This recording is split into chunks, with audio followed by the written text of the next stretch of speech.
6월 넷째 주 하나님께서 주시는 말씀은 이사야 66장 2절입니다. 나 여호와가 말하노라.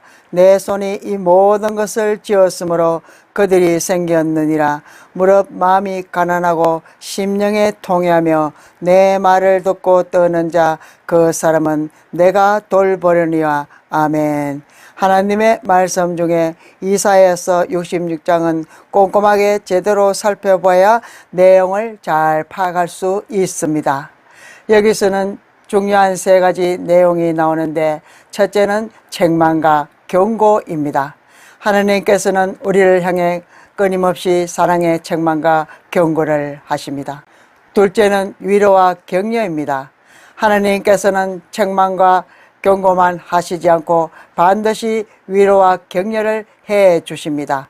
이 위로와 격려는 구원과 회복의 지름길입니다. 셋째는 최후 심판과 새 시대의 도래입니다. 하나님께서 우리를 위해 준비하신 영광스러운 나라가 여기에 담겨 있습니다. 하나님은 이스라엘 향해 무엇을 책망하고 경고하신 것일까요? 여러 가지가 있겠지만 가장 중요한 것은 예배에 관한 것입니다. 이스라엘 백성들이 포로 생활에서 벗어나 하나님의 특별한 은혜로 고국에 돌아왔을 때 그들이 처음 목격한 것은 무너진 제단이었습니다. 성전이 파괴되고 성곽이 무너진 비참한 현실이었습니다. 그들의 마음은 굉장히 조급했습니다. 그들은 성전을 재건하고 성곽을 회복시키는데 심려를 기울였습니다. 문제는 성곽을 재건하고 성전을 짓는데 열심을 내다 보니 하나님에 대해서는 관심이 없고 집에 대해서만 관심을 갖게 되었습니다. 여기서 하나님이 속이 상하셨습니다. 교회는 건물이 있지만 교파가 교회는 아니라는 것입니다. 우리는 하나님을 믿으면서도 형식과 전통에 너무 치중하게 됩니다. 그것을 열심히 하다 보니 막상 주인공은 간 곳이 없고 쓸데없는 형식만 붙드는 것을 하나님 믿는 것으로 착각할 때가 많습니다. 특별히 교회를 오래 다녔거나 신앙생활에 익숙한 사람은 더욱 그렇습니다. 하나님이 이스라엘 백성들에게 책망하시고 경고하시는 첫 번째 말씀은 진정한 예배의 대상은 하나님이시라는 것입니다. 하나님께 신령과 진정으로 예배 드리는 것에 전심전력을 다하는 것이 예배라는 것입니다. 그 성전이 무엇으로 지어졌느냐는 중요하지 않습니다. 지상에 있는 건물이 아무리 좋고 기념비적으로 만들어졌다고 하더라도 천지를 지으신 하나님만큼 좋고 우주 만물보다 더 위대하겠습니까? 형식도 중요하겠지만 형식보다 더 중요한 것은 내용입니다. 지상의 성전이란 우주 안에 있는 성전값에 불과합니다. 인간은 그 성전을 지어놓고 하나님께 거기에 들어가 계시라고 합니다. 성전보다 더 크신 분인데 성전 안에만 계실 수 있겠습니까? 성전을 지어놓고 마치 큰 일을 이룬 것처럼 자랑한다면 하나님께서 웃으십니다. 진정한 예배란 웅장한 건물에서 예배하는 것이 아니라 우주 만물을 창조하시고 인간을 구원하신 위대한 하나님께 경배와 찬양을 드리는 것입니다. 모든 것은 하나님이 소수 지으신 것이고 하나님께로부터 오지 않은 것이 하나도 없습니다.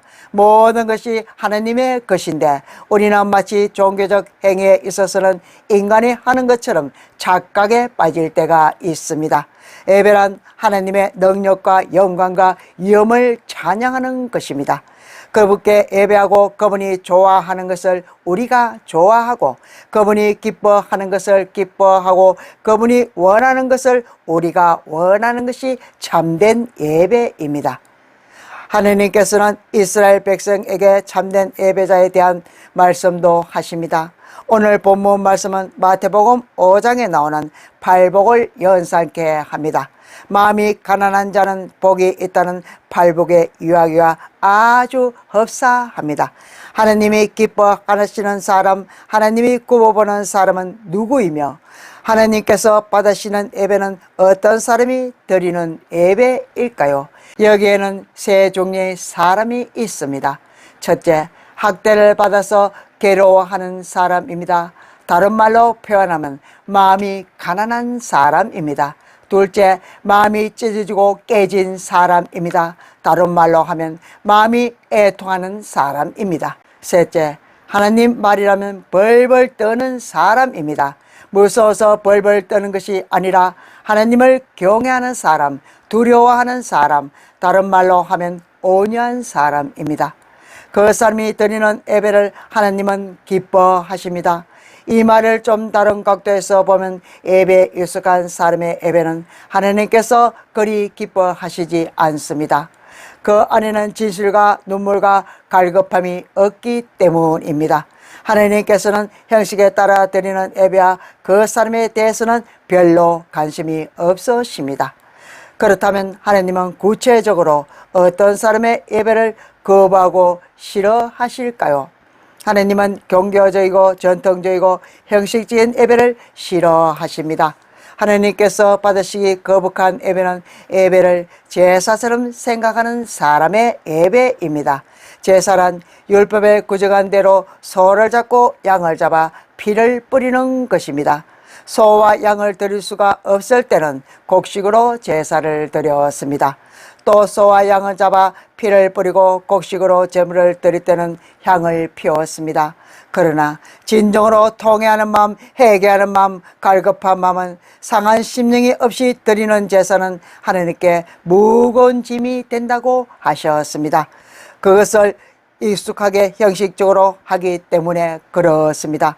마음에 없는 예배를 드리기 때문에 하나님께서는 관심이 없다고 말씀하십니다.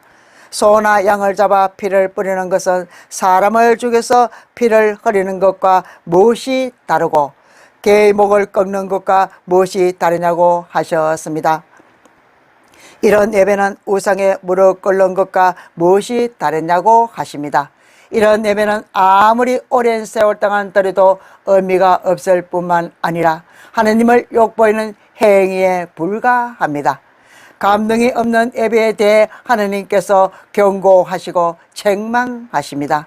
하나님께서는 내가 불러도 대답하지 않고 내가 말해도 그들이 듣지 않고 내 눈에 거슬리는 일만 했다고 말씀하십니다.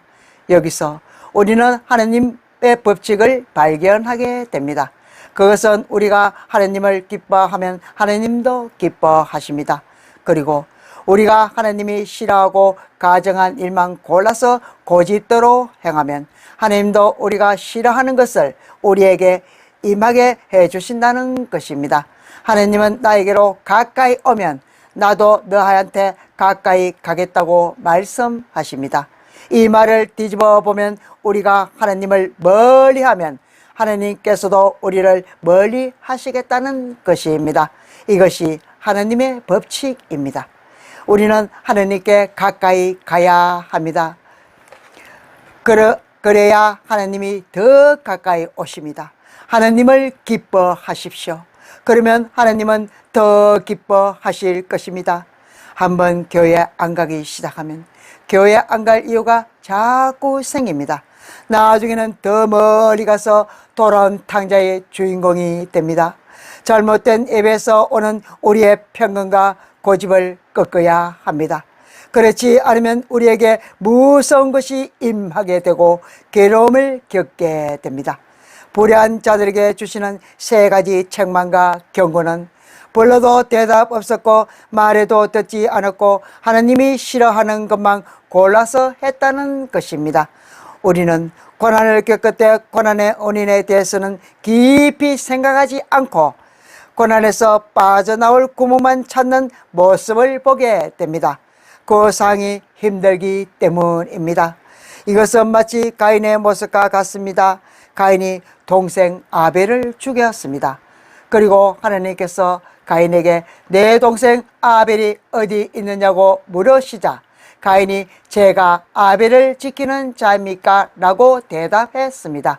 가인에게 심판이 왔을 때 내 벌이 너무 무거워 견디기가 어렵습니다 라고 하소연합니다. 우리 인간은 자기가 잘못한 것을 감추고 생각하기 싫어하면서 당하고 있는 상황은 억울해하고 불편해합니다. 죄인이란 도망자와 같습니다. 회개하기 전에는 안식처와 피난처가 없습니다.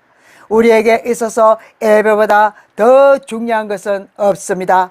우리가 하는 모든 행위 중에서 예배보다 더 중요한 우선순위는 없습니다.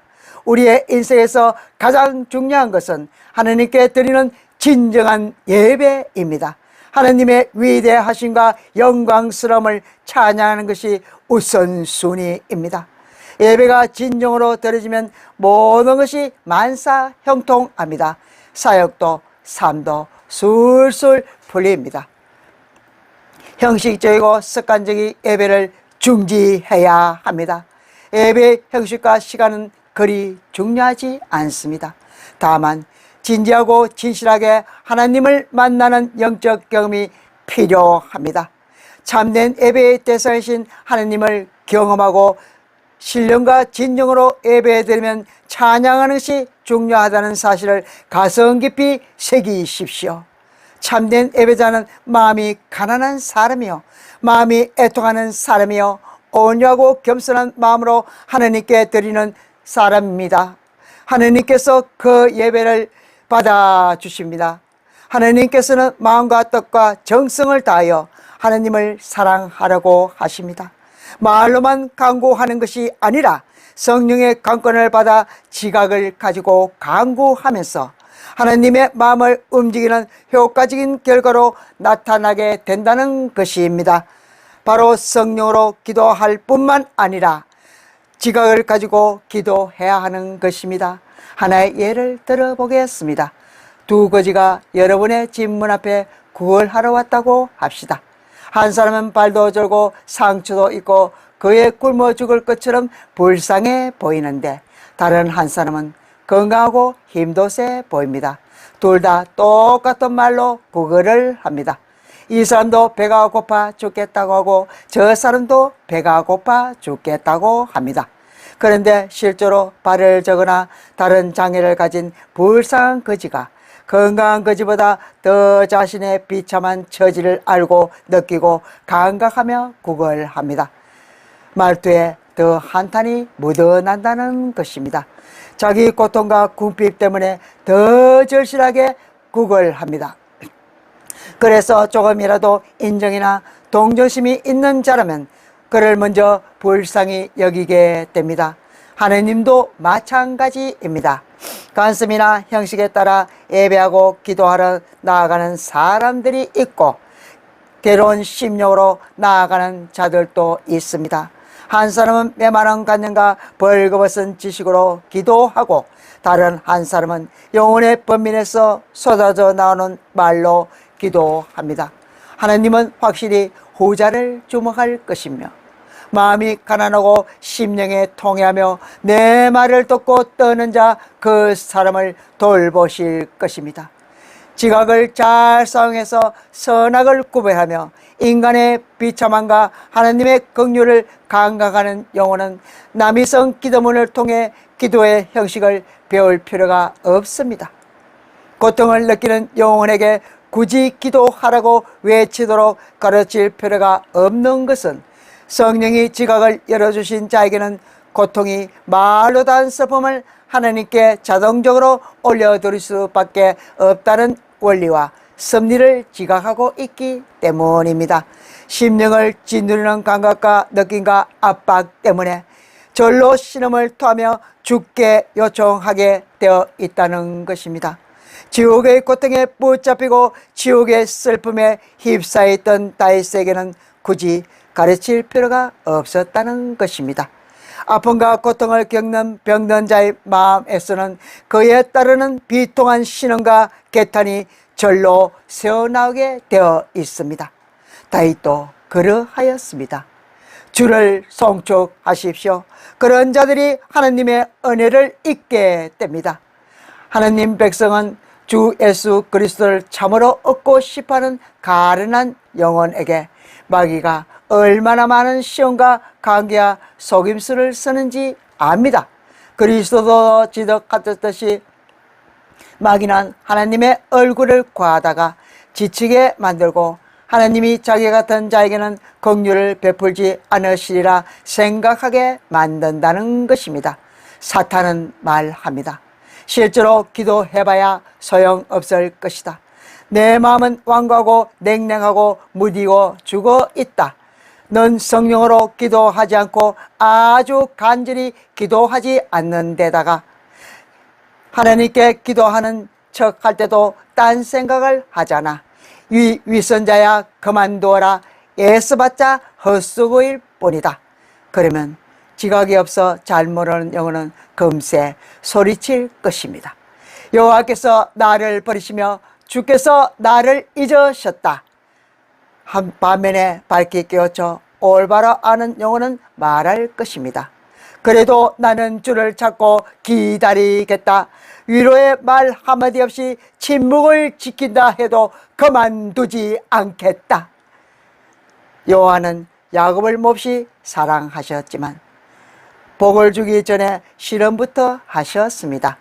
하나님이 지체하신다고 해서 나를 기뻐하지 않으시는 것이 아닙니다.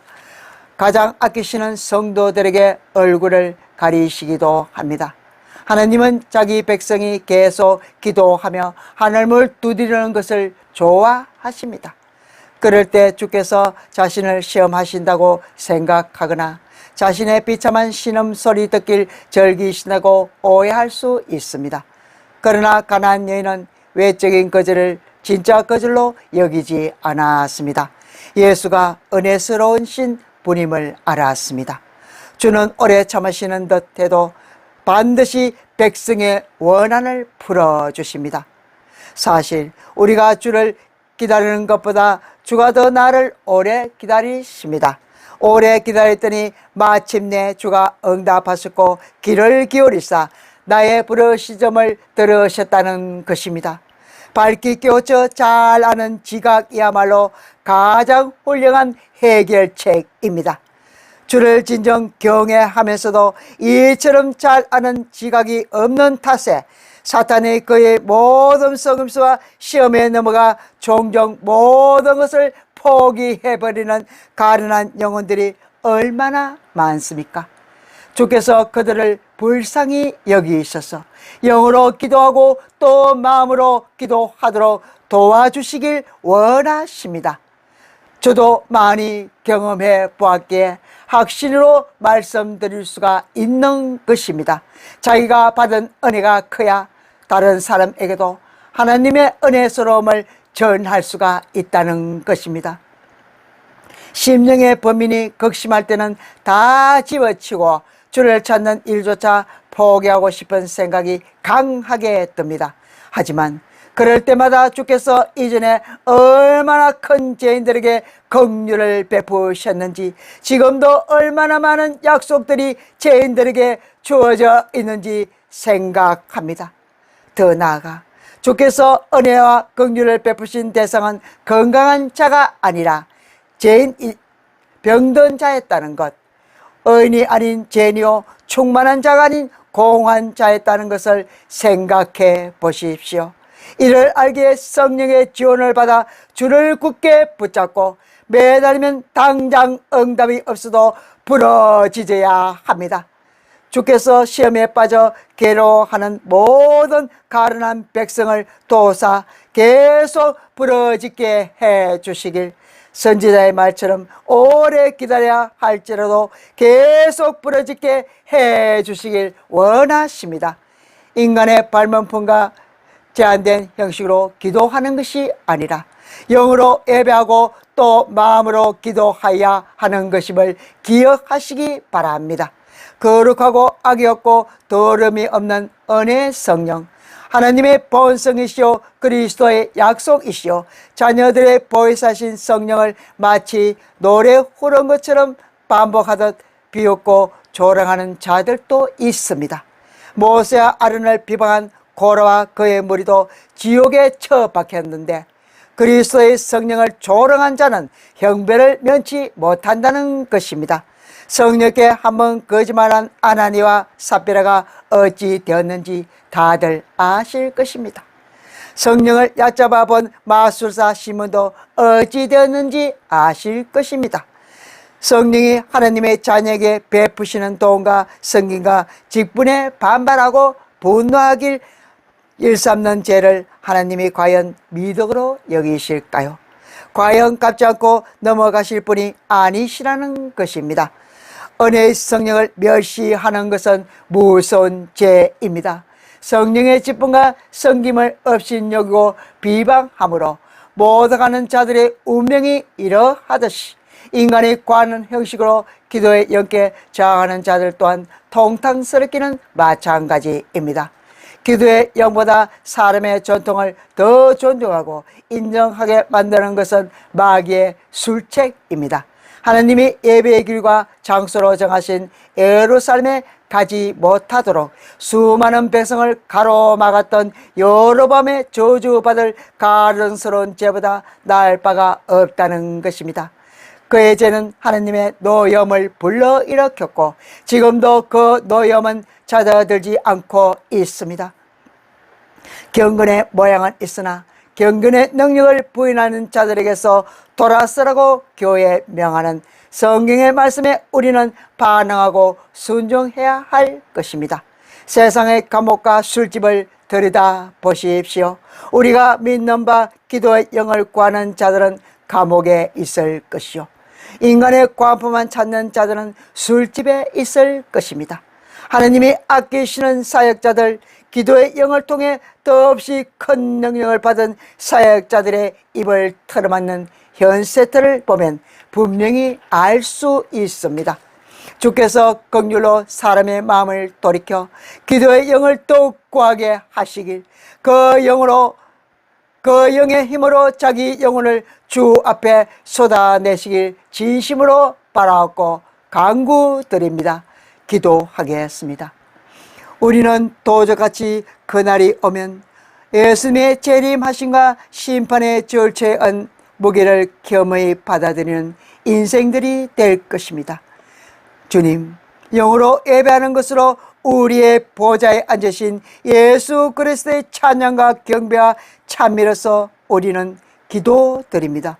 우리는 마음으로 기도하는 기도의 어머니, 기도의 아버지가 되어 다른 사람을 살리기 위해서 중보하는 자들이 될 수 있게 하옵소서. 우리의 세상은 날이 새도록 쾌락과 타락의 중심에 마귀를 타파하여 주시고 물리칠 수 있는 능력을 우리에게 전적으로 하나님의 능력으로 퍼부어 주시옵소서. 우리가 받은 은혜를 탈탈 털어먹고 다른 사람까지 정죄하고 판단하려는 마음이 있다면 속히 우리를 부러지는 기도의 대열에 참여할 수 있는 구원의 하나님만을 바라보는 그리스도인들이 다 되게 하옵소서. 우리는 하나님 안에 있다는 정표로서 반드시 시험이 있다는 것을 알게 됩니다. 우리의 하나님께서 기도의 대열을 활짝 열어주셔서 세상의 아픔에 동참할 수 있는 우리 모두가 되게 하여 주시옵소서. 예배를 시작하는 마음과 예배를 마치는 마음 속에서 마귀가 틈타 다른 생각을 하거나 근심걱정이 계속 지어지지 않고 생각이 날 때 마귀의 관계를 끊어버리시는 오직 말씀과 기도로 전적으로 헌신할 수 있는 훈련자들이 다 되게 하옵소서. 주님, 참으로 감사드리옵나이다. 예배의 첫걸음을 바로 이곳에서 시작하고 끝내게 하신 주님의 값진 은혜를 받는 귀한 예배를 다스리시고 끝맺게 하신 우리 구주 예수 그리스도 이름 받들어 기도 올려드리옵나이다. 아멘.